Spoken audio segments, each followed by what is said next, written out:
Ова ми е прв подкаст. Јас сум водела подкаст, ама не сум била гостинка на подкаст. И на тоа ми е чест. Фактите си го прават своето. Кога ќе излеземе со факти и ако нема контрааргументи, тогаш нема со што да не цензурираат. Репортер на терен цел живот, а код се гледа и во затворите.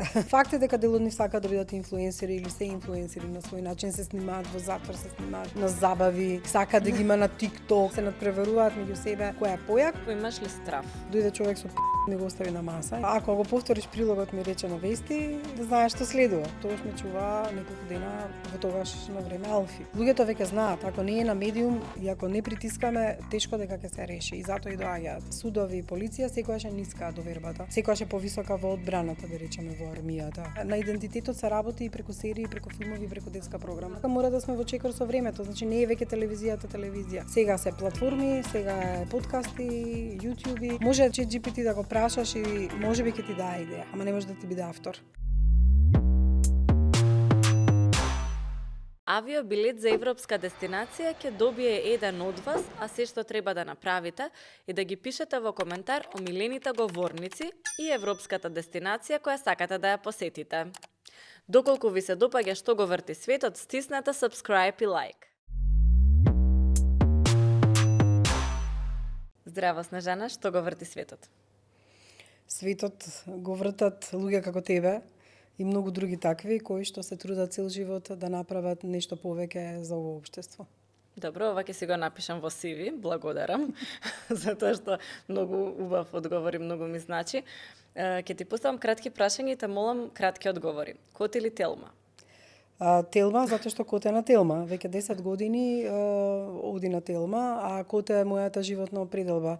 Значи, јас можам уште 10 титули да добијам, ама пред се сум репортер на Кот. Нормално и автор и продуцент. Репортер на терен, во она што значи најжустро, најтешки теми и интервјуа, или уредник во студио кој што е лицето на емисијата? Репортер на терен цел живот. Тоа е и кога ќе ме прашаат што си по професија, велам новинар репортер.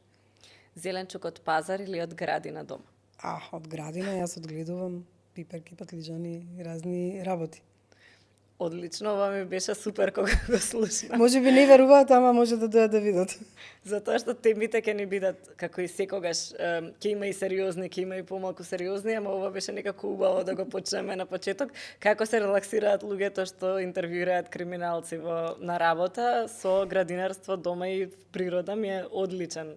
Има две работи, едната не може да те најдат таму кај што си во овоштарникот или кај што е градината, тешко дека некој ќе претпостави дека тоа ќе го правам, и втората работа е дефинитивно релаксација.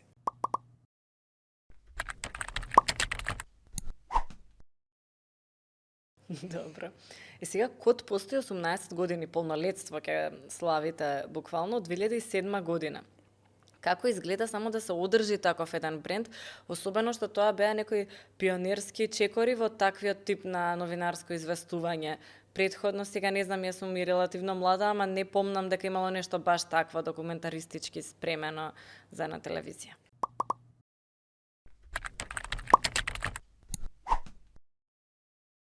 Дефинитивно немаше. 18 годинава прави Кот и јас секогаш велам едно полнолетно дете ќе изгледавме.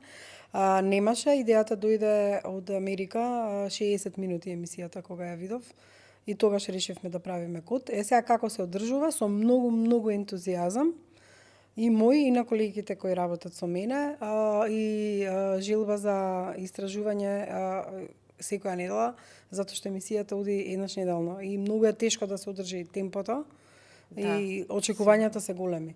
Тоа прави притисок дополнителен дека публиката очекува ново истражување, нов случај да се отвори. Меѓутоа, веројатно тоа нас не го подига адреналинот и ние сме адреналински типови и така успеваме да се одржиме. Сега особено ми е интересно како успевате длабенски да истражувате во моменти кога мора да извадите вест оваа недела од нешто што само што се случило. Примерот за Кочани е на вистина типичен пример за нешто такво кога сте направиле. Јас мислам дека и пишав порака, затоа што излеговте буквално истата недела со длабинска анализа, со документи, со се. Тоа е праксата или добриот тим како за веднаш да се излезе со тие информации? Јас мислам и двете, и праксата и добриот тим. бидејќи постоиме долги години, веќе сме уходани што се треба да обрнеме внимание и каде да истражуваме и се распределуваме кој што ќе истражува.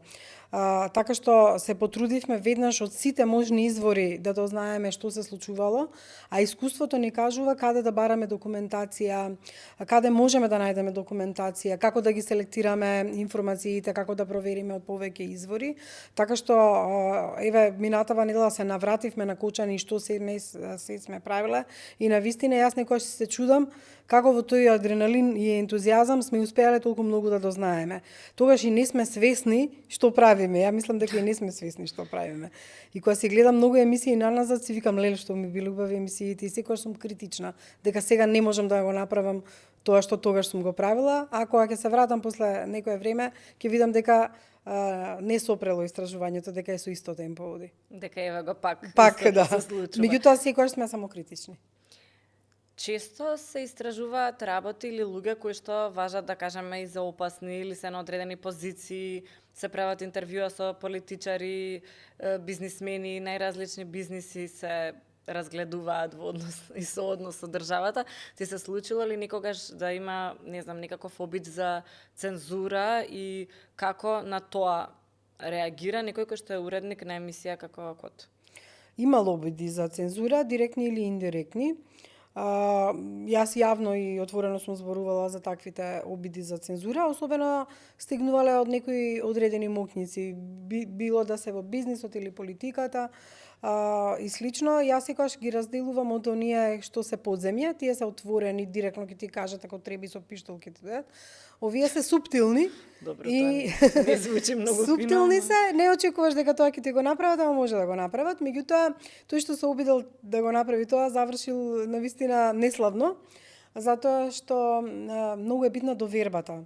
Код е, мислам, емисија од доверба, Телма е телевизија од доверба, и затоа е битна довербата на гледачите дека јас тоа што ќе го презентирам не го правам за некои други цели, туку за да помогнам некому или за да ги најдам грешките во институциите. И секогаш сме отворени, дури и тој што сакал да ни биде непријател, не критикувал или сакал да цензурира, сме го повикувале на интервју, отворено да дојде и да се соочиме со факти. И тоа го правиме. Фактите си го прават своето, кога ќе излеземе со факти и ако нема контрааргументи, тогаш нема со што да не цензурираат. Добро, ама како прво имаш ли страф?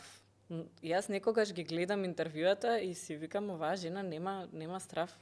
Значи јас за делот работите и секој мислам дека што го гледа Код си се прашува дали би можеле воопшто се ставиме во тие чизми, не само Код, речи си сите поквалитетни истражувачки новинари мораат некогаш да разграничат со стравот. Па, добро, кога си помлад не размислуваш многу. Јас рано почнав, млада бев во тоа време. И не дека сум сакала кариера да правам или да бидам уништива, туку едноставно на тие години не размислуваш, особено кога немаш деца, кога немаш фамилија. И кога ќе си го наметнеш тој имидж дека не се плашиш, а тоа се направи со 2001 година. Во 2001 година многу одев на терен, повозрастните знаат, одев на места кај што се пукаше, кај што имаше страотни сцени и веројатно тука го добив тој имидж дека сум храбра, да кажеме. За подосна во истражувачкото новинарство тоа ми донесе доста предност. Меѓутоа, не сум непромислена. Има разлика меѓу тоа да си храбар и да процениш кога и како треба да бидеш храбар. Не влечеме непромислени потези. Сега имам и дете, имам сопруг, не е баш едноставно. Тоа ми беше и едно од прашањата, да. Значи, еве еден типичен пример, например кога се случи диво населје, тогаш веќе имав сопруг и отидов прва во 5 часот наутро, само што дознав со телефон, со автомобилот, сама, без екипа, без ништо да го покријам за Телма. Друг пат сигурно ќе отидев директно во диво населје кај што се пука, а овој пат малце се подразмислив и покрај колите се криев за да можам да снимам снимки, инсерти и слично, така што веројатно ми делувало тоа дека основаш семејство и дека некој друг исто така одговараш не пред него, туку си заедница со некого.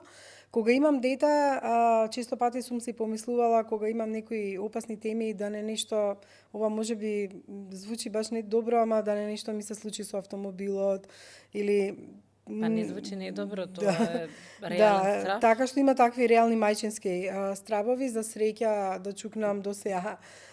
Не сум имала закани од таков тип и што ми носи предност, мислам дека отвореноста кон луѓето, честниот приод и кон најголемите криминалци. Никогаш не сум лажала, секогаш сум се представувала тоа што сум и сум велела точно што и како ќе напишам, никогаш не сум ги довела во заблуда или во неверување, за да било кој излажам и потоа не да ми се лути, туку да имам освета на некој начин.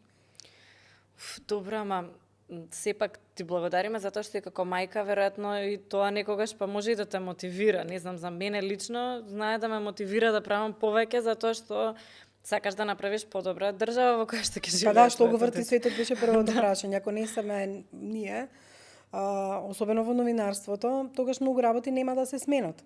Мојата Така е. мисија е со истражувачкото новинарство колку може да смениме нешто. Еден човек ако е задоволен и го реши проблемот со институциите, јас сум среќна, а се покажало многу пати.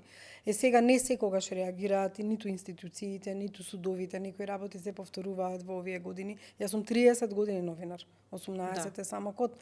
Значи долго време се обидувам ова, меѓутоа не се откажувам. Често пати имаме и подеми и падови во мотивацијата. Како мајка, верувам дека сите размислуваме дека треба подобро држава да оставиме за децата.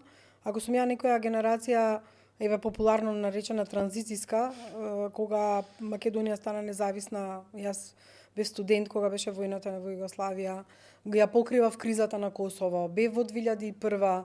Многу работи се случиле за време на мојата кариера и никогаш не би сакала да се повторат таквите работи во оваа држава, а за жал гледаме светот само повеќе и повеќе војни се отвараат. Тоа е страшно. Да, така од што мислам дека нашата улога е да направиме нешто за ова општество ако веќе тука живееме. Сега факт е дека се иселуваат младите, меѓутоа барем мојава генерација што остана тука треба да се труди да направи нешто повеќе. Апсолутно се сложувам. За тоа во делот, например, на стравот и на одењето контра стравот, може би тоа некако ги води луѓето дека сепак имаш некоја мисија која што треба да извршиш овдека.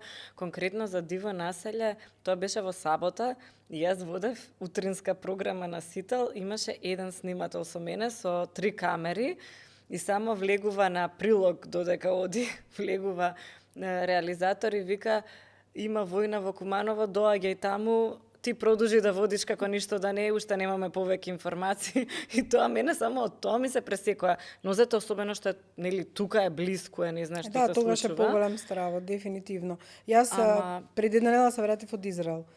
Значи, кога требаше да одиме за Израел, нели знаевме тогаш дека имаше сирени и слично.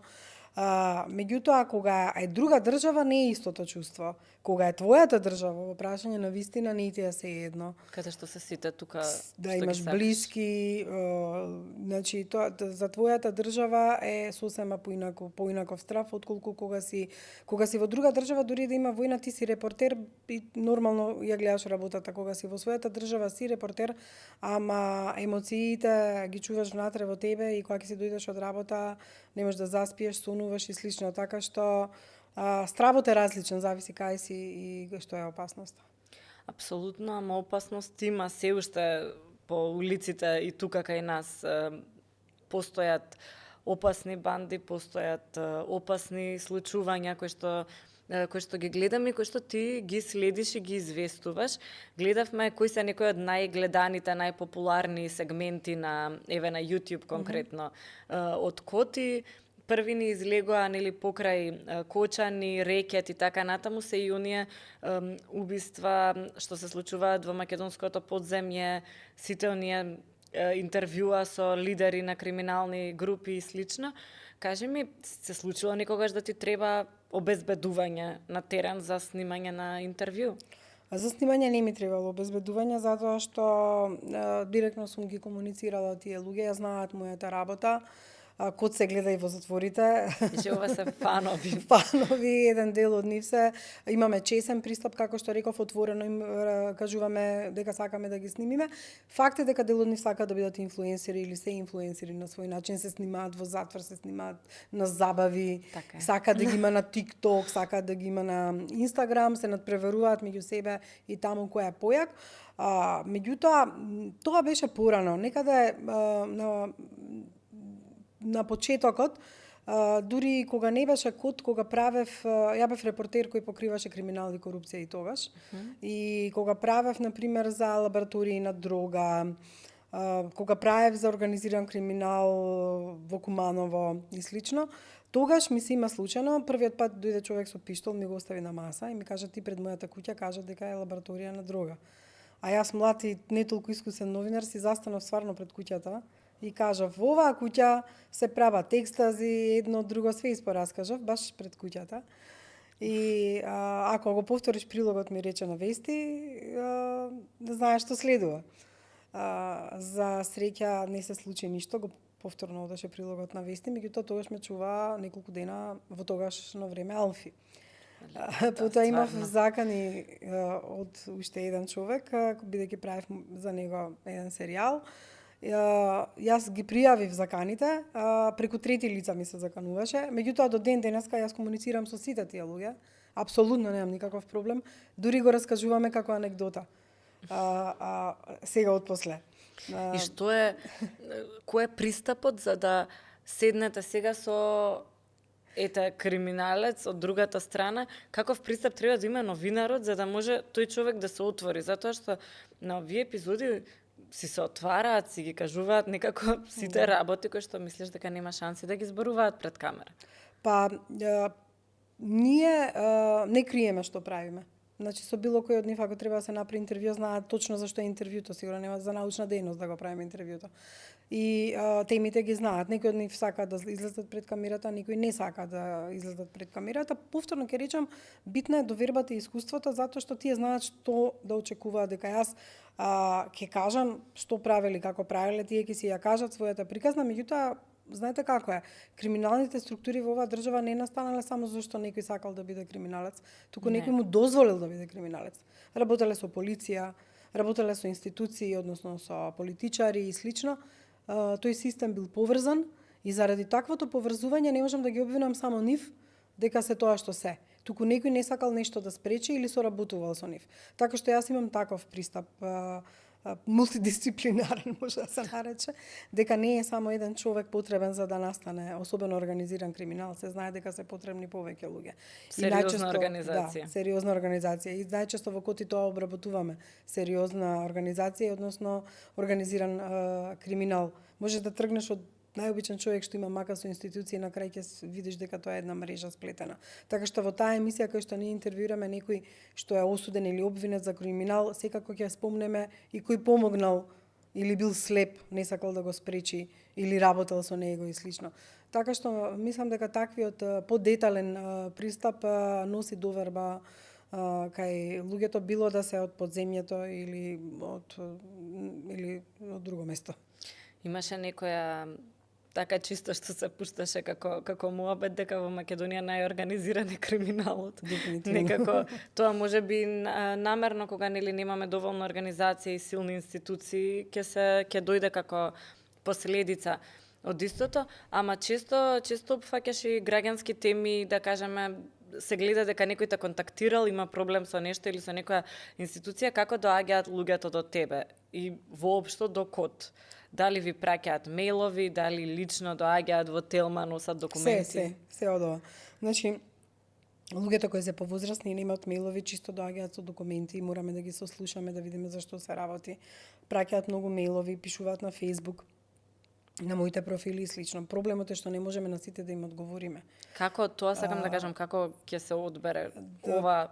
Треба да се направи, ова не треба? Ние секогаш им велиме дека ако имате сомнеш и доказ дека се инволвирани институциите или луѓе од институциите, например, може да се работи за судски процес за нива, ама ако судијата бил потплатен, ако било со нечесни намери донесена пресудата, тогаш може да има материјал за код, ама ако двајца браќа се караат за нивата, тогаш не е за код. Овака сега кажувам пластично и прости примери.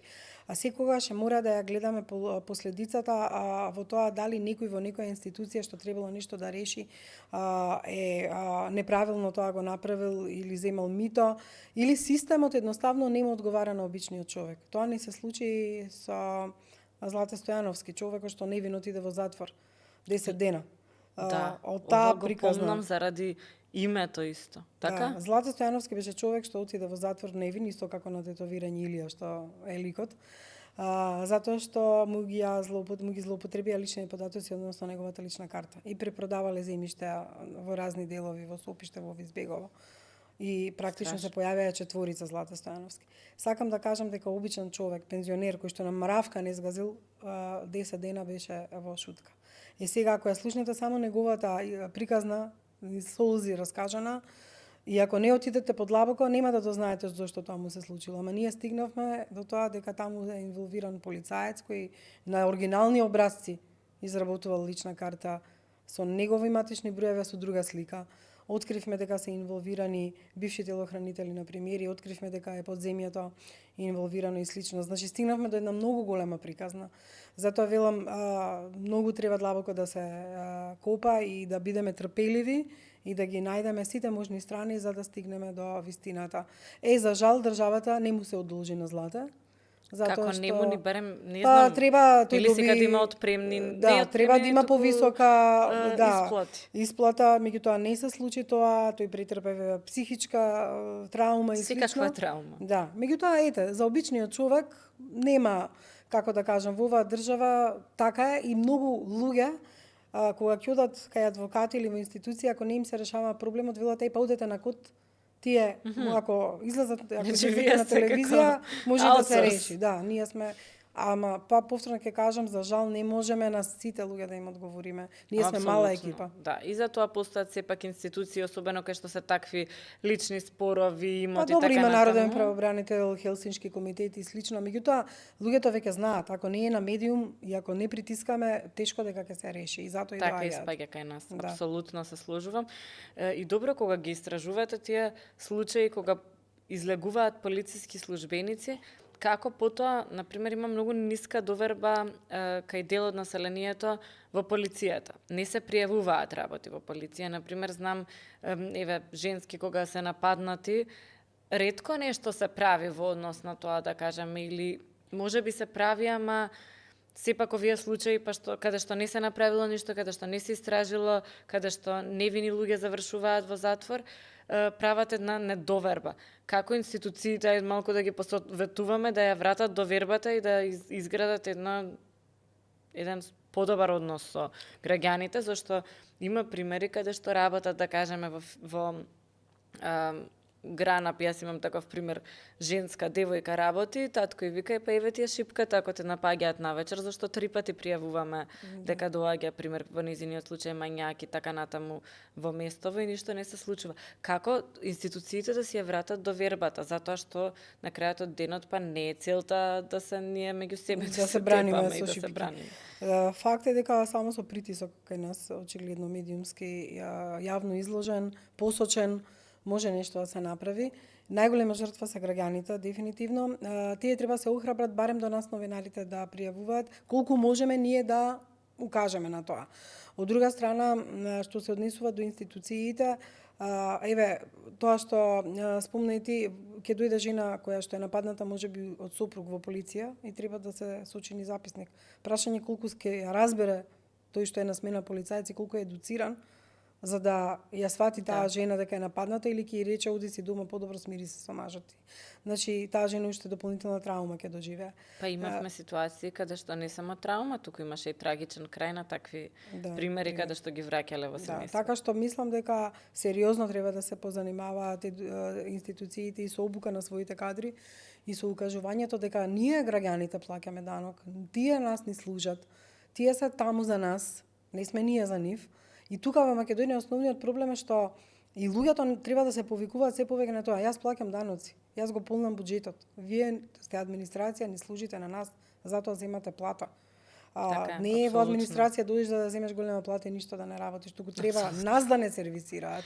И тоа е разликата помеѓу приватниот сектор и државниот сектор. Нели секој сака сега во администрацијата се вработи. Меѓутоа мора да се Се запамти. помалку сакаат според наши Па истражувања. се надевам дека е така, едно време беше многу популарно, меѓутоа мора да сватат дека тие се за граѓанинот таму, ние ги плаќаме нив, ние обезбедуваме средства, приватниот сектор обезбедува средства, исто така.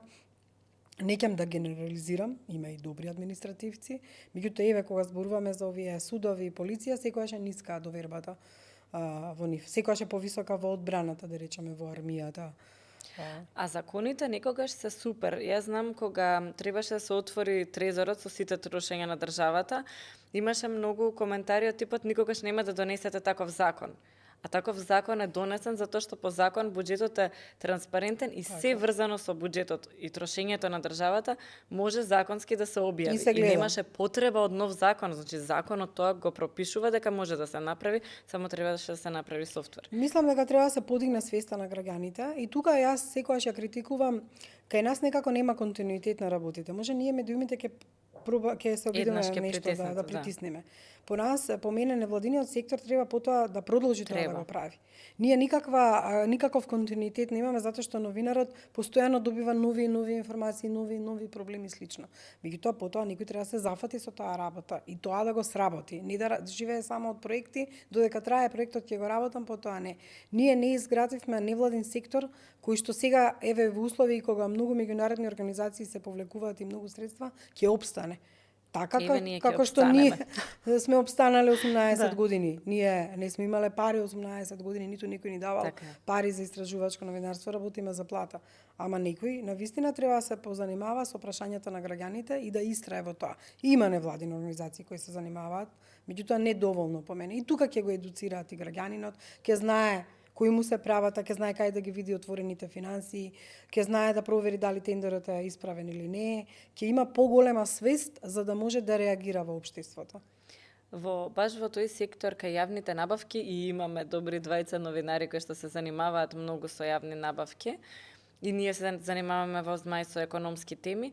Има силен граѓански сектор, врши притисок, точно финансирањето некогаш е проблем, ама има начини, значи може да работите се сега кај нас, ние сме економисти, многу е лесно да се комбинираат изворите на финансирање, а пак да си ја држиш таа нишка на општествена одговорност. Вие имате среќа што сте и медиумски присутни. Знаете, тоа исто сами си го финансиравме долго време. Например, исто во Чекор со времето, ако е сега подкастот тој што повеќе се информираат, значи мора, затоа реков таа спона меѓу медиум и невладина мора да ја има.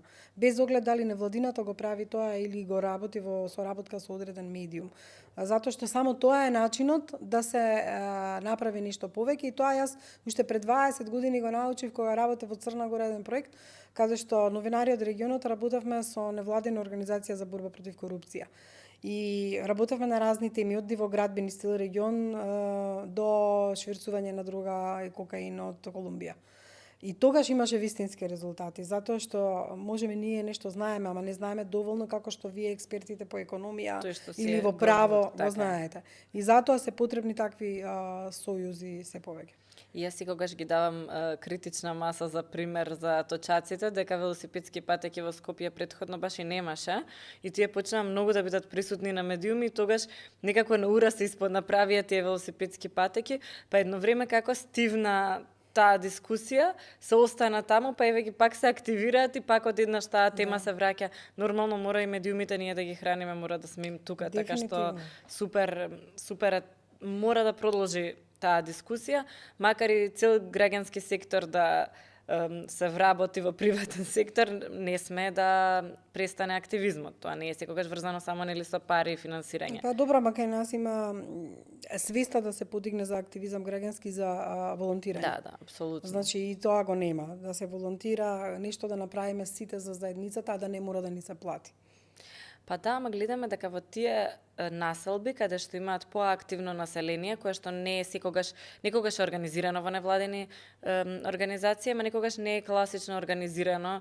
Примери се Карпош, често се вршат притисоци во центар, иако има големи интереси, пак мора нешто да се направи подобро и гледаме разлика во пристапот до образование на децата што го имаат и слично, така што јас дефинитивно сум дека мора да се продолжи. Па добро, видовте дека во одредени земји токму тој граѓански активизам како во Хрватска направи и влез во политиката. Да. Како што и кај нас во општина Центар или во општина Карпош, па и во Газибава влегоа луѓе во советите. Да. Така што мислам дека тоа ќе донесе многу свежина и на политичката сцена, а граѓаните се надевам дека нема да ја губат довербата толку многу како што претходно можеби ја изгубиле во политичарите. Сега активистите да си останат активисти, да не отидат на другата страна. Во Загреб тераат втор мандат, така што веројатно првиот биле добри, сега сигурно ќе се следи. Ама кога доаѓате од граѓанска иницијатива, тие граѓани ви стојат после тоа на грб, на различен начин и веројатно и не можете да бидете толку многу лош, да кажеме, не е толку клиентелистичка шема како кај што беше кај партиите. Мислам дека и партиите ќе се реформираат, зашто веќе и луѓето не е дека имаат само партија, само потреба да се вработат. Работа има, невработеноста е многу ниска. Кај нас дури некои тврдат дека таа исто така не е баш реално, зашто многу се во странство, така што мислам дека ќе мора да се свртиме конечно кон реалните потреби на граѓаните. Мојата надеж е таа, ама ќе видиме. И сега сакам да те прашам за филмот што го правеше, тоа исто така е доста и гледано и популарно. Последниот македонец се опроба во филмска продукција таму.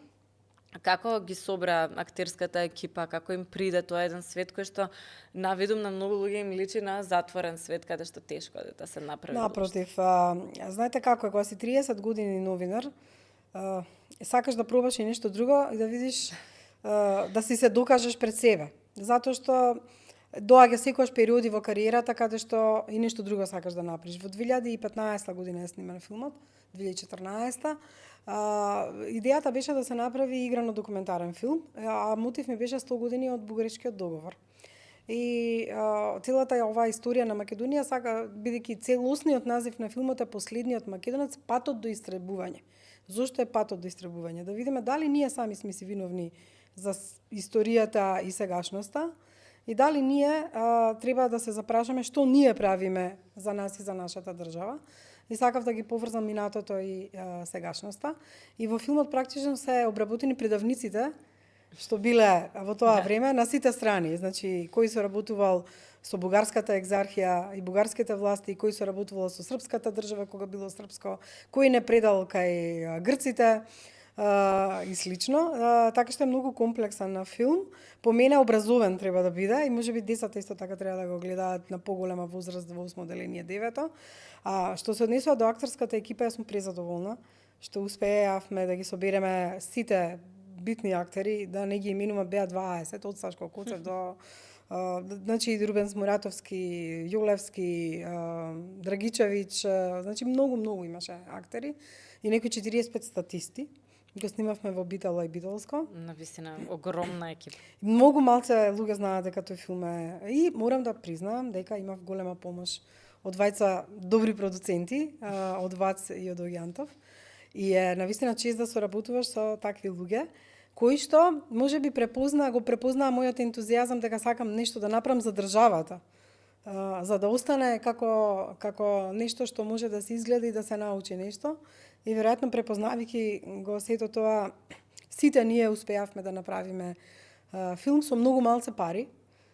Доделени од најчесто така бидува кај нас. Ама бидејќи сум истражувачки новинар, сакав да докажам во тоа време дека многу пари се трошат на работи кои што не чинат толку многу пари, а сушно се дадени 3 пати повеќе, и дека не е во ред да се дават толку многу пари од државата за нешто што не вреди толку. И јас сакав да докажам дека со малце пари можам да направам подобар филм.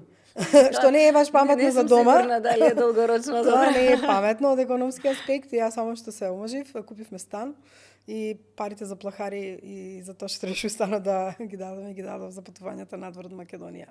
Да, Меѓутоа сепак тоа сопругот треба ме да е разбра. Така е кога ќе го погодиш партнерот, ќе Да. те разбере Ме разбра. и ќе ти биде Да, грб. ми беше и од помош во Турција, кога ми најде некои архиви отономански и слично, така што ме разбра сопругот. Добро, не се разведовме затоа што прави филм.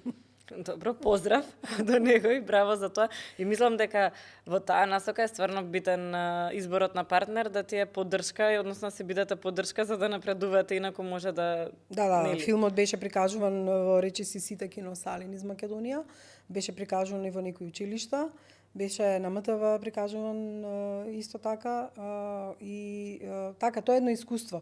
Тогаш реков да не бев новинар, ќе бев продуцент, ама сега веќе доцна беше да менувам толку професија и не е лесно во Македонија да најдеш пари за филм.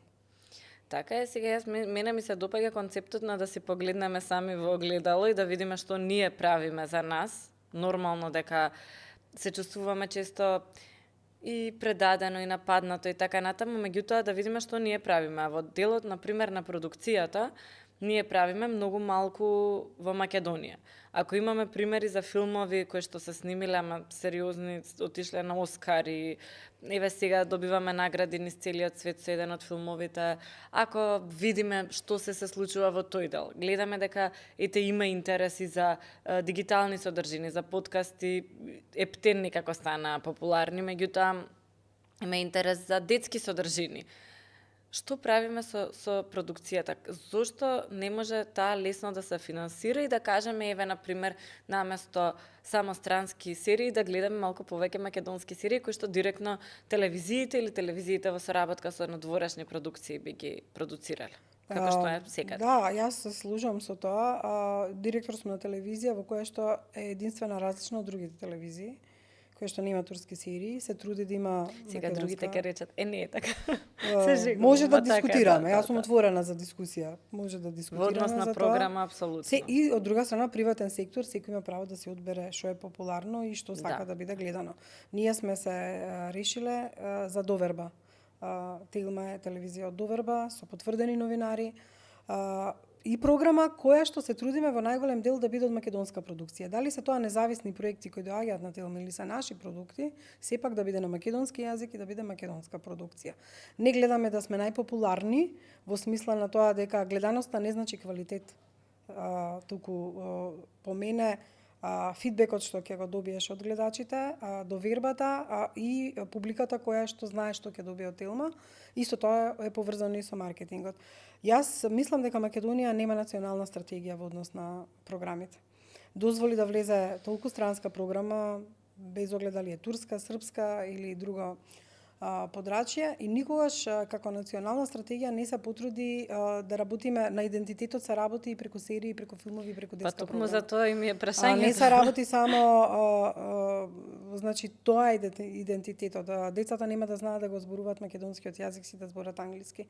Значи не се направи стратегија која што нас ќе ни дозволи да имаме доволно средства да можеме да направиме серии, детски програми и слично. Мак Петров вложува многу, сведоци сте на тоа, Крени глас, една кампања која трае подолго време за подигнување на свеста, наменета и за деца, и за родители, и за наставници. И мислам дека сме единствени како единствена компанија која што навистина вложува во нешто такво. И затоа сум многу среќна што работам во Телма. Што се однесува до сериите, се бориме, јас барем се борам, доколку добиеме средства, а според законот кабелските оператори треба да плаќаат за тоа што не емитуваат, и како би ги вложиле во македонска продукција. Секако дека треба и во технологија, и во дигитализација, Апсолутно. и во подкасти. Меѓутоа, многу е мал пазарот маркетиншки, не можеме да обстанеме вака ако продолжи, се отвори нови медиуми, одиат рекламите и на Google. Така е, се цеп като и маркетинг Колачот буџет, е се помал додека и помал, предходно така. бил, да кажеме, доминантно на телевизија и радио, сега имаме... Да, и од друга страна, секој може веќе да направи да биде медиум. Практично Да. во соба да ставиш еден микрофон и една камера, телефонот Еве, ќе го ние сме ставиш. доказ, не знаеш. Не, меѓутоа зборам дека стана инфлуенсери, Да, се појавија кои што исто така зимаат дел од колачот и од парите за мали Да. пари или за поголеми пари. Се направија подкасти, некои одлични како вашиот, некои не толку квалитетни. Меѓутоа сето тоа се расцепки. И ако ние немаме некоја стратегија одржлива, тогаш не знам кај ќе завршиме.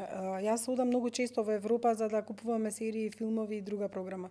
Каков е нивниот пристап? Италијаните вложуваат во серии и во филмови и се инфлуентни во Европа. Во Французите исто така, се инфлуентни во Европа. И србите, да не ги заборавиме во регионот што со парите Турција исто. Директни или индиректни од Телеком или од Вучич, меѓутоа направија одлични серии кои што А да не забораваме дека Америка е можеби највлијателна во овој сегмент со дистрибуцијата на нивните серии до буквално секого и од јазик до продукција која што доаѓа до музика, значи не можете како држава да се промовирате ако немате музика и продукција. Видете, свативме и ние и во политиката дека културната дипломатија многу значи.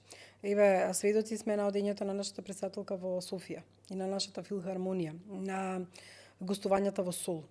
Значи, ако тоа можеме да го направиме, зошто да не направиме филмови и серии што ќе ги продадеме во регионот барем и ќе направиме некакво влијание. Можеме. И има примери. Значи, тоа е за работа, деца. затоа реков дека треба да има некоја стратегија сепак и национална во однос на нашето влијание. Апсолутно.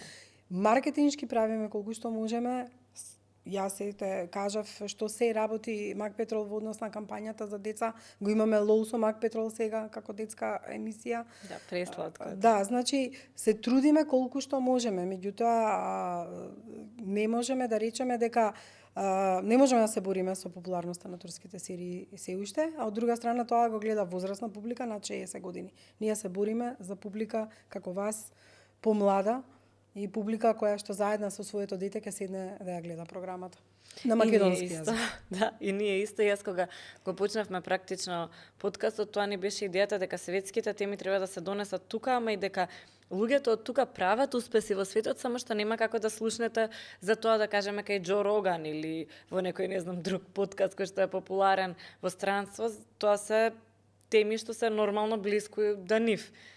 Или кај Call Her Daddy, нема да ви дојдат македонски, да кажеме, актери и така натаму, туку ние тука ќе ги донесеме и гледаме дека пак публика има интерес, има за секаков тип на содржини, меѓутоа мораме повеќе да ги правиме и не само повеќе и поквалитетно, кај нас често мислат дека студиото е најголем трошок, односно тоа ја дава цената на продукцијата, ама цената на продукцијата многу повеќе ја даваат луѓето и за една квалитетна продукција потребно е да имате неколку луѓе кои што се вклучени, потребен е маркетинг, пристап до дигитални медиуми и во таа насока кога правите телевизија, веројатно тоа е многу пати поголемо. Сега моето прашање е како Извинете, само да кажам дека ние не сме веќе ни телевизија, ние сме мултимедија, затоа што Телма има и и подкаст, дигитално присуство. Има YouTube, имаме дигитално присуство и ние исто така мора да сме во чекор со времето. Значи не е веќе телевизија.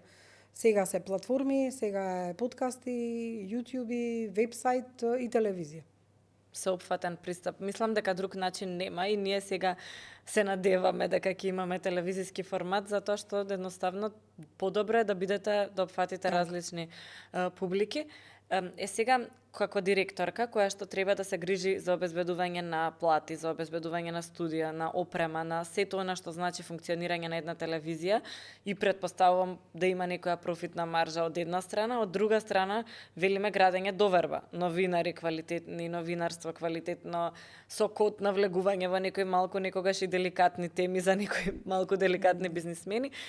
Како го балансираш тоа? Како и директор и новинар, како функционира тоа? Па, добар збор употреби балансираш затоа што балансот е многу битен. Од една страна е многу добро директорот да ги познава добро медиумските работници со кои што работи, а јас сум 30 години во филата, 10 години бев уредник на информативно, па 3 години и главен и одговорен уредник, што значи ги разбираш нивните проблеми и потреби и градиш тим кој што е квалитетен и кој што навистина ќе остане на ниво. Од друга страна, добро што компанијата поддржува телевизија која што има влијание преку разни и преку вестите што се многу битни и преку топ тема и преку код и преку сите тие емисии и поддршката е многу битна во сето тоа.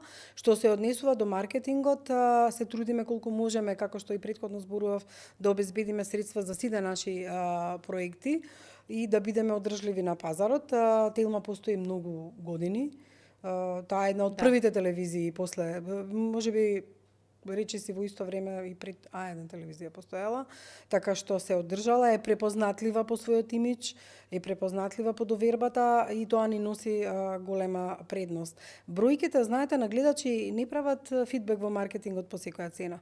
Зависи што сакате да продадете и кому. Да, апсолутно. Сега, некој пензионер од 65 години не значи дека ќе купи некој производ што не е наменет за него.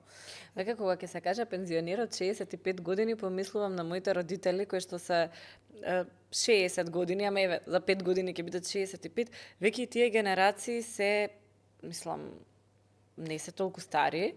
Имаме и уште постара публика на Дефинитивно и постара. Јас ги спомнувам 65 а како луѓе кои што да друго. не се веќе не работат, како се во пензија. Да, и сега знаете и потребите се менуваат кога не работите, и начинот на живот се менува кога не работите и потребите. Ајде да ги спомнеме пензионерите од 85 години кај што јас одлучувам на мајка ми што ќе ја купам. Јас сум таа што треба да ме таргетира некоја маркетиншка компанија која што треба нешто да продаде. Ме разбирате, дури и сите не можат да одат и да пазарат и да купат и слично.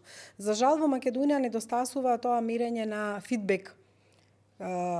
Колку од тоа што се рекламира е вратено кај тој што го продава и на кој начин е вратено.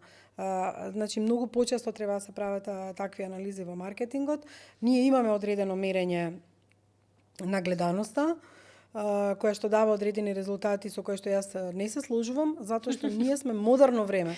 Јас кажав, ние сме мултимедија. Веќе не може да биде пресудно кој ме гледал само мене на котна телевизија. Кој ме гледал и на YouTube. Колку ви е читан дигиталниот медиум? Се повеќе и повеќе. Зашто гледам дека мене ми излегуваат постојано вести, да кажеме, од Телма и на Тајм. Дефинитивно, да. Многу вложивме во тоа да го изградиме Инстаграмот. И да можеме преку него да одат вестите за луѓе кои што не сакаат да гледаат вести, нели сега вниманието е. Многу има што не гледа. Дури на YouTube ми кажуваат дека ако ме интересира идам на YouTube или на Instagram. Затоа треба да се мери целокупната гледаност. Јас сум нетипичен пример кој што ги гледа сите телевизии. Тоа е многу ретко во денешно време, особено. Не, апсолутно е ретко. Да, многу е ретко затоа што и затоа реков ние сме мултимедијални, треба сето тоа да се мери, пристапот до се што имаме. Ама гледам дека, например, тие кои што биле никогаш на телевизија или се сега присутни на телевизија, примерот го дадовме со Кот, има и други новинари кои што излегле од телевизиите па прават нешто дигитално, пак добиваат фидбек и во дигиталниот свет. Колку е битен тој, да кажеме, медиумски тренинг за да вие се надпреварувате, па се надпреварувате со одредена одговорност, зашто многу е полесно се направат бројки со некоја екстремизација на работите. Да. Ама естрадизација е. Естрадизација на работите, не дека е тоа лошо или страшно, меѓутоа колку е битен тој медиумски тренинг што телевизијата го дава во дигитално во време денеска. Ние сме медиуми кои што се традиционални и тука е школата да изградиш еден новинар многу посериозна и многу Значи не може туку така да излезеш да збориш на телевизија, треба да си подготвен, спремен, да имаш тренинг и слично. Кога зборуваме за подкасти или за гледаност, таа може да ти вивне ако си, нели, естрадизација ако направиш и може лесно да се спушти. Што и се случува најчесто? Најчесто се случува. Нашата мото е да бидеме стабилни, да имаме редовни гледачи. Например, Телма е позната по филмската програма, по европски филмови исто така. Ние имаме континуирано 30 години луѓе што тоа го гледаат и го очекуваат од нас. Ние не можеме да им го скратиме тоа зашто имаме верна публика. Исто и со Кот има верна публика некоја која што не гледа постојано било на YouTube или на телевизија. Најсреќни сме кога ќе не препознае млада публика. Например, јас сум одела кај студенти да поделам искуства и кога ќе видам дека гледале Кот, значи сум најсреќна. Гледале на YouTube, меѓутоа гледале, ги интересирало. И посебно кај на новинарство што се сега студентите, знам дека си многу популарна, затоа што сега сум таму на магистарски и кога разговараме, мислам дефинитивно и минјата се тие кои што се Тоа е голема сатисфакција затоа што една нова генерација нас не следи. Така што и она што е многу битно да знаете во медиум. Битно е да го имате трендот, да го фатите трендот. Многу често ги слушам младите велат дека не се слушнати. Не можат и тие да се искажат. Никој не ги слуша и ни се чувствува дека дека се запоставени. Така. Особено да знаете колку е тешко на кога млад човек ќе дојде во редакција кај што има 50 години или 45, а тој има 20 години, 25, допрва ќе гради кариера. И знаете оние приказни, јас кога бев млад, ние веја вака така. Значи не, ова се други генерации, мора да ги разбереме. Тие не признаваат авторитети како што ние признававме. Сакаат мега кариера веднаш да направат, сакаат да ги има на телевизија, на подкаст, на Инстаграм. Мора да ги разбереме. Ако тоа не го разбереме, ние не можеме да бидеме во тренд со нив.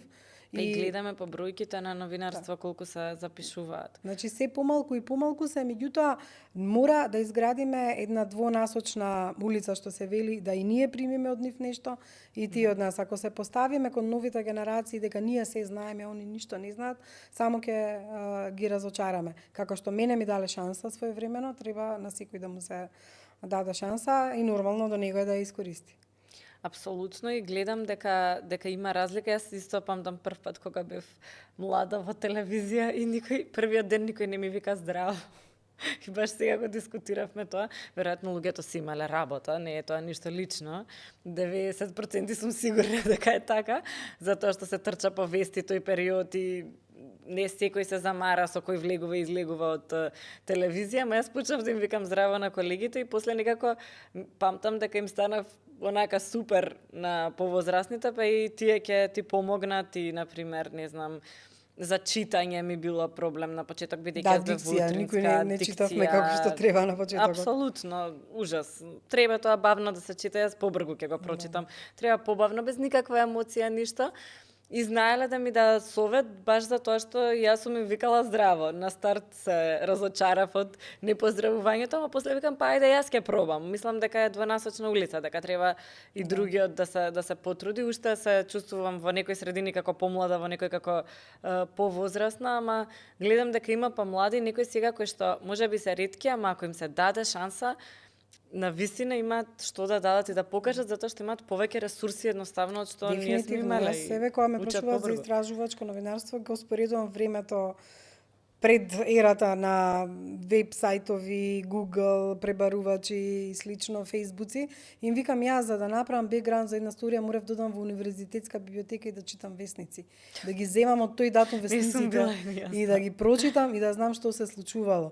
Во денешно време вие само ќе ставите 3 избора на интернет и ќе ви излезе се. За да најдам еден човек, ќе требало да вртам телефони и тоа немаше мобилни, јас сум од таа ера во тоа време. Денеска на Facebook, на Instagram ќе го најдам човекот и директно ќе му пишам дека сакам да го слушнам. Значи има на интернет податоци, има отворени податоци. Многу полесно да ги искористат сите можни ресурси за да направат добра сторија. Така што предноста е кај нив дефинитивно. Еве за тендирите тоа што го кажавме, колку има податоци сега во однос на да се земе пред 10 години или 15, сигурно имало многу помалку или требало да знаеш некој во министерство па да му се јавиш па да ти каже и така натаму, што сега е. Да, не е баш така. Сега можеш и сам да си бидеш извор некогаш. И сега Роби ни е секогаш тука заштитен знак роботчето што си седи со нас, затоа што кога го почнавме подкастот, многу имаше еден општ страф од вештачка интелигенција и тој страф е посебно голем во делот на продукцијата и кај медиумските работници и новинарите. И моето прашање е во таа насока. Според мене во Македонија не е лошо што имаме вештачка интелигенција, затоа што конечно можеме да правиме работи кои што порано чинеле многу поскапо и биле, да кажеме, резервирани само за некои медиумски елити или за некои американски или европски продукции, сега можеме да ги правиме ние тука. Како и ме интересираше од таа насока како ти гледаш на вештачката интелигенција и алатките кои што ни ги нуди, од видео алатки за видеомонтажа до транскрибирање на текст што скратува многу време во работата, па до она што е, да кажеме, ChatGPT, не мислам дека треба целосно да се користи, ама еве се користи и колку е тоа добро или колку е лошо за работата на телевизијата. Па јас мислам дека од голема корист е ова сето што го спомна. Веќе 2 години поред одам на еден голем саем во Абу Даби за употреба на вештачка интелигенција во медиуми. Супер. И значи знаеш најновото. Тоа беше уште пред таму има и Министерство за вештачка интелигенција од 2016 година во Емирати. Меѓутоа морам да кажам дека многу помага ако знаеш како да го искористиш. Тоа е само алатка која што помага, како што се ти наброи, дали е транскрипт на интервју, дали е употреба при компјутери, монтажа и слично. Она што беше основно прашање, секогаш го дискутираме, колку ние етички ќе пристапиме кон употребата на вештачката интелигенција во однос на авторството. По мене, некои новинари употребуваат ChatGPT повеќе, некои помалку. Може ChatGPT да го прашаш и можеби ќе ти дае идеја, ама не може да ти биде автор. И не може да ти го напише текстот. И може да ти даде глупости исто И така. основната работа, кај репортерите особено е дека мора да оди на терен, да се види со луѓето, да ги почувствува луѓето, да ја напише сторијата. Ако тоа не го направи, нема да биде добар новинар и тоа ќе се препознае. Исто така и во другите авторски дела, ние се уште не сме толку надпреднати, например, кога дискутираме за серии надвор во Европа. Прашањето е колку авторство е применето во сценариот и во текстот, а се друго може да биде вештачка интелигенција, и позадината, сценографијата, компјутерска обработка и сето тоа. Меѓутоа, сценариото мора да го напише човек, не може да ти го напише ChatGPT. И сега тука има и правни елементи. Кога некој ќе ти понуди сценарио за нешто или серија, ти треба да провериш колку авторско дело има во тоа. Дали е навистина сценарио напишано или преработка на сценарио, или се работи за ChatGPT. Сега веќе и тоа не едуцираат на воркшопови да видиме ние како директори или како луѓе што склучуваат договори како е та. Исто тоа се однесува и во редакцијата. ChatGPT не може да го замени новинарот и како што Google порано ни даваше нели податоци, може да ти даде податок. Меѓутоа не сме да ти го напише текстот и мислам дека вештачката интелигенција е многу добра работа ако се користи на вистински начин. Мора многу да се проверува и сега мора да одиме кон едуцирање на нашите новинари и на кадрите генерално да препознаваат што е вештачка интелигенција, што е реалност. Затоа што во лажните вести многу се злоупотребува и таа едукација треба да ја направиме. Гледате со војниве колку има вештачки видеа, Така. употреба на фотографии, употреба на снимки и се повеќе треба нашите редакции да се занимаваат со добра едукација на вработените да препознаваат што е вистина, што е лага. Јас не сум сигурна дека таа битка можеме да ја добиеме во поглед на тоа како ќе изгледаат текстовите, затоа што ако сега веќе има некои, да кажеме, можности за препознавање дали е нешто генерирано со вештачка интелигенција или не, мислам дека за 5 години максимум од сега, гледајќи како напредна, да кажеме, еве ChatGPT во пишување македонски јазик само видат. На почетокот даваше откачани букви, луди некои, па не знам, се што е кирилица ставаше во текстот, иако таа не е македонска кирилица. И ред други проблеми имаше, сега веќе тие проблеми ги нема, па за полека да почнува да може граматички да провери дали имате грешка во текстот, вие, тој да ве провери вас. Мислам дека ќе стануваат подобри, ама мислам дека она што го кажа е многу битно. Човечкото, дали отишол на терен, дали кој ќе ми ја пренесе таа информација на мене и на крајот од денот луѓето чекаат да видат еве на код, затоа што знаат дека си тоа ти и твоите новинари и некако довербата во човекот мислам дека ќе остане, зашто тој човек чувствува исто како мене на крајот. Јас ќе ви кажам еден типичен пример. Например, код има свој Facebook профил од кога постои Facebook, ама јас имам и личен профил. Луѓето пишуваат најчесто на мене ми пишуваат, лично ми пишуваат. А не на код. Пишуваат и на код, ама многу сакаат да имаат разговор директен. Некој да ги слушне и да му одговори. Сега ние можеме и машина да ставиме да им одговараме, тоа не е тоа. Ме разбирате, од таму сум сватила дека луѓето, особено во Македонија, на волку малце луѓе што сме, и секој со секого се знае или стрина, тетка, војна ќе најдеш во некое семејство, сакаат лично да поразговараат за работите со некого. Се може да замени машината, преводот ќе го замени. Аватар ќе направиме за да може да синхронизира, можеби. Да. Граматички ќе не провери, ќе ни преведе, можеби. Ќе ни го иститлува текстот, сето тоа ќе го направи и одлично. Што убаво живот ќе живее. Ама човек ако не го провери сето тоа на крај и повторно не е во ред. Особено во новинарството, јас се уште верувам, можеби зашто сум постара генерација, дека комбинацијата на употреба на вештачка интелигенција и човекот како автор е добра, ама човекот да остане автор. Може би за 10 години ако го гледаат овој подкаст ќе се смеат, ќе речат Дали се сум нормални, била, нема дали се луѓе види ги. автори. Да, меѓутоа уште верувам во човекот јас и во неговото квалитети и секој носи со себе одреден квалитет што треба да го покаже. И греото е вештачката интелигенција да не замени толку. Така и на крајот од денот за 10 години ќе може ова да се гледа, останува на интернет, двајца луѓе како разговараат, тоа тешко ќе може, ама тешко ќе се замени, мислам дека особено ако се искрени, искуствени разговори Па како вакви, што да, имаме. јас само еве ќе ви кажам еден пример, првата година кога отидов на таа конференција во Абу Даби, имаше цело време аватари водители, кои што ни ги прикажуваа на екраните, кои правеа одлични интервјуа. Јас се им пратив на моите колеги, реков, кој не слуша, му најдов замена, еве ги аватарите, видете какви се добри, прашањата како им звучат и водеа цели дебати аватарите. Зашто го земаат најдобриот пример и од тоа учат. Значи, факт е дека можат. Ама не е добро за гледање. Се уште не е тоа. Значи, дефинитивно да си останеме на традиционалните медиуми кои што се повеќе и повеќе треба да станат мултимедија. Да.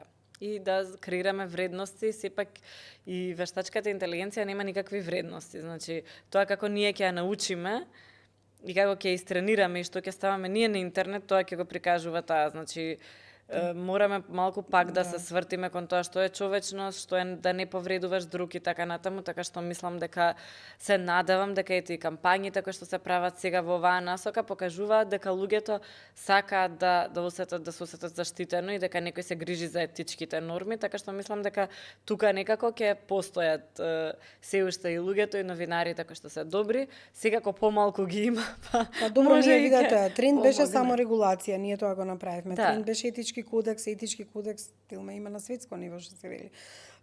Значи, некои стандарди мора да останат, инаку не би биле тоа што сме. Тогаш сите ќе се естрадизираме, ќе бидеме популарни, ама никој нема да ни верува. Така е. Сакам да завршиме со следната телевизиска сезона. Ова заврши, значи се знае на телевизија, некаде до лето се продуцира и потоа сите чекаме да дојде септември, октомври за она што е ново. Што ќе биде интересно нешто што ќе може да се види на Телма следна година? Освен јас. Ако дојдам. Јас се надам ќе останам. Да. Сега, Сигурно. на страна, вака, значи ние имаме нов главен и одговорен уредник, тоа е Наташа Стојановска, јас останувам директор. Мојата работа е да се обезбедат средства за продукција и таа да биде добра. Што се однесува до изборот, овој пат ќе го оставиме да биде неизин. И секако дека ќе помогнам со моето искуство и како менаџер да ги поставиме работите реално. Така што Телма ќе има и нови работи, ќе мислам дека треба да почекаме да дојде септември, никош не сме откривале програмска шема Волку рано. Јас тука мислам ќе ви извлечам Да, нешто. Волку рано, така што ќе има новинари и ќе се потрудиме да биде интересно во секој случај, како и до сега. А тогаш барем што беше најгледано предходнава, што беше да кажеме, што те изненади колку луѓето го сакаа предходнава еве до сега сезоната? Па што за помни? мене е големо освежување Лул со Мак Петрол, морам да кажам. Може зашто сум мајка на 9 годишно дете, меѓутоа стварно е добро. И Сашко Куцев, кампањата исто така имаше голем одек. Стандардно вестите се една од најгледаните работи на Телма заедно со дебатните емисии секако код како истражувачко новинарство. Меѓутоа внесовме нешто што беше не толку типично за Телма, барем јас кога бев главен одговорен уредник, тоа се забавните емисии. Да, тоа и мене ми е многу интересно. И беа шоу програмите, кои што беа особено сабота и недела. Програмите за релаксација, како никој како што оди Да. попладне и веќе видовме и еден друг пристап на Телма во однос на тие програми, затоа што видите, факт е дека треба да даваме информации, сето тоа го правиме, тука сме стандарди, меѓутоа на луѓето им треба и забава, така што минатата сезона јас некако сум горда што Телма отиде и во тој правец, ќе видиме дали можеме да отидеме и во делот на продукција посериозна, како што зборувавме претходно тоа што и треба на Македонија. Едва и чекам да видам тоа, исто искрено многу се надевам, мислам дека лани имавте 4 или 5 сигурно забавни содржини кои што така раздвижија сериозно, мислам повторно можевме да ги видиме нашите пејачи, да кажеме, да ги видиме актерите, малку повеќе да слушнеме за нив, така што мене тоа ми беше интересно и сите ги распеа на никој како, затоа што мислам дека таква екипа весела не може да не те распее. Да, дефинитивно мислам дека како што го почнавме муаветот, македонската продукција, македонскиот јазик, македонските пејачи се промовирани преку Телма и преку нашите емисии. Тоа е тоа што сепак мислам дека треба и да остане на некој начин, затоа што има и многу млади луѓе кои се занимаваат со музика. Ние дури навечер сме емитувале и подкасти за млади ентузијасти, рокери и слично. Дури го имавме и Хоризонт Телма, наменето само за алтернатива и рок музика. Така Да, почна знам да нашиот слушам. подкаст. Мојата идеја е дека ако возрастните не гледаат на телевизија, помладите треба да го гледаат подкастот и она што се дигиталните програми. Така што сакам Телма да биде присутна кај секој, како велеа порано од 7 до 77, ама сега и над 77 ако може. Многу ти благодарам што дојде денеска. Имам уште 100 прашања да поставам, ама ајде подобро не. Следната сезона може би повторно ќе имаме можност да си разговараме нешто и се надевам дека тебе ти беше тука во ред и релаксирано. Јас признавам Саат дека време ова ми е прв разговараме. подкаст. Јас сум водела подкаст, ама не сум била гостинка на подкаст. Епа мене тоа ми е И се чест. надевам дека тие што ќе не слушаат, ќе бидат задоволни дека сум одговорила на задачата. Да, сигурна сум дека ќе бидат задоволни. И мислам дека ти ги поставивме прашањата што ги има, ама ако не, те викаме повторно. Се беше супер, фала ви многу.